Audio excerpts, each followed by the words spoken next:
Are you really who you pretend to be? Now, I just got done eating some coffee cake, but this is going to be in one take. So, if you notice anything in my teeth, that's what it is. It's just some coffee cake I made on Christmas morning.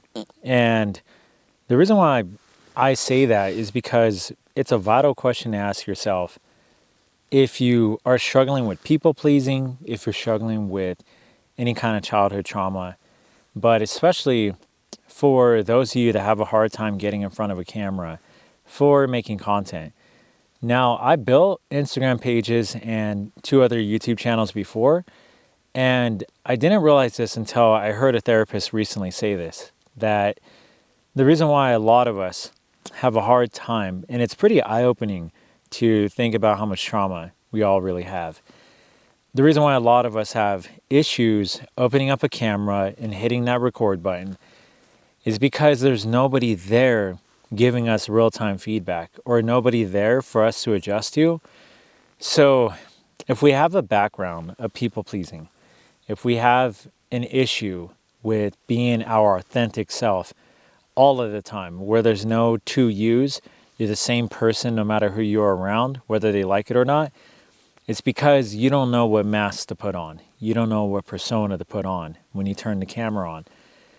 Worse, if you don't get any views, it's going to validate even further that nobody likes you, which is the issue that a lot of us are dealing with in the beginning, from the first place, or in the first place. And even making a video like this with no script, just sharing my thoughts, not really caring to do a lot of editing or to speak in a manner that I wouldn't speak normally in if I was talking to a friend right now.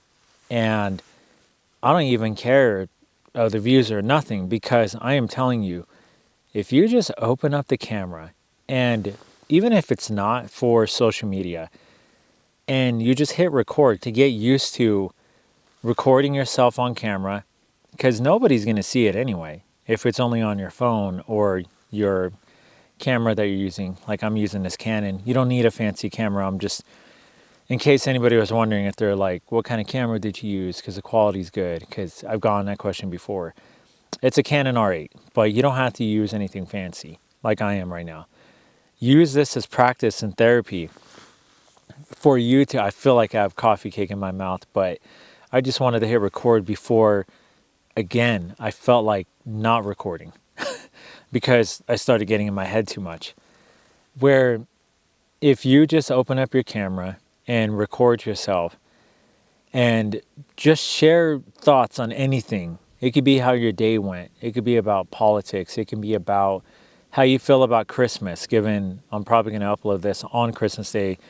I'm recording it on Christmas Day, and I had tea and homemade coffee cake I made at home that I brought with me on this morning hike. And when I look at doing that as a therapy exercise, you'll be pretty shocked, because it's what I've done before uploading any videos, is recording myself and then listening and watching that recording and asking myself, am I who I pretend to be? Who am I trying to be when I hit record when it's only me and this camera? And a lot of people don't really look at it that way. We don't look at, wait a minute, I think this is a trauma response. This is not just being shy or any of the excuses that we make. And this is in particular to those of you who want to make content and you're scared, you're terrified of being in front of the camera, you're terrified of sharing your real thoughts. Well, this is the problem. You have to do it to get over people pleasing to 100%.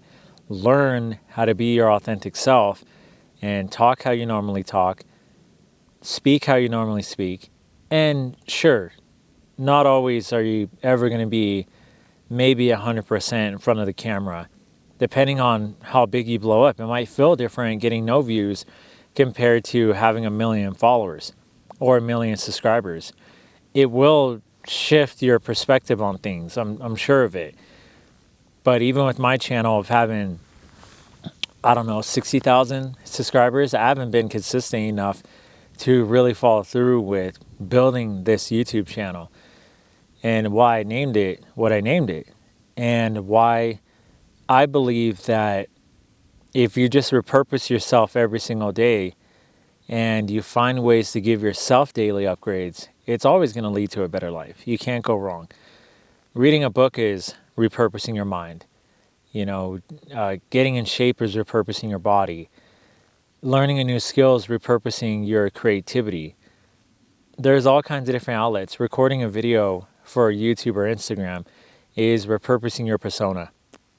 And that's actually, I hope nobody takes that as a coach. I'm not a therapist or nothing, but man, somebody's going to take that. Repurpose your persona. It's going to be one of these, what do you call them? Retreats. Oh, I'm going to see it. And you know what? Go ahead, because I don't care or have time to really trademark that. I don't have a retreat coming up anytime soon.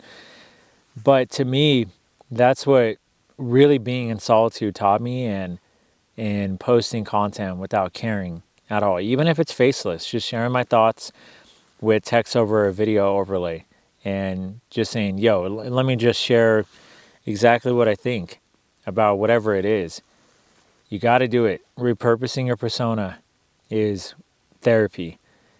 Think about it. Like, really promise me, if you're struggling with people pleasing and you're struggling with being your highest and best self, that you'll just do this little exercise. You don't have to upload it to anything. You don't even have to care about being a content creator. But I'm speaking to those of you who have a hard time making content because you care so much about what people think. It's all because you're people pleasing. There's a trauma response that you're trying to overcome when you were a child. And this is a great way to do it without needing any therapist, without really needing anybody but you, and recording yourself on camera. It works. It's healthy for you. Just make sure you don't go back to losing yourself if you end up blowing up and getting 1 million followers and all that. Because you got to remember, anytime somebody follows you, they're following you for who you are being on your camera. So even if you are faking that persona, I hope you can stay consistent with it. And you have to ask yourself why all these big YouTubers and why all these people run out of ideas, why all these people who are crushing it on YouTube and they're making millions of dollars all of a sudden have an episode where they show, I'm quitting YouTube, and they're depressed, or they start crying, or when you watch their last video, you're like, who is this person? It feels weird. It doesn't feel right. You kind of get not goosebumps, but the jitters, the EBGBs. You're like, I feel like this person's somebody else and like faking this video right now, like they're burnt out. And that's because they had a fake persona the whole time. Whereas if you just show your true self the whole time, you're not going to deal with that. And it starts with just getting used to recording yourself on camera without care about what's going to happen if you upload the video, or if it's even just on your phone and you replay it and go, wait a minute, who is that person? That's not who I really am. And you're used to having somebody to get feedback of people pleasing with. Do it. It works. Give it 30 days. Record one video of you talking for 5 minutes in front of a camera for 30 days and watch you repurpose your persona.